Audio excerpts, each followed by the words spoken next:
بسم اللہ الرحمن الرحیم۔ قرآن مجید سے گھر میں برکت۔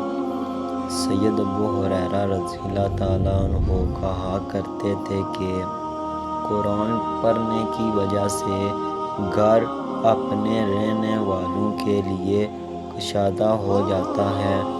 اس میں فرشتے حاضر ہوتے ہیں، شیطان اس گھر کو چھوڑ دیتے ہیں اور اس کی خیر و برکت بڑھ جاتی ہے۔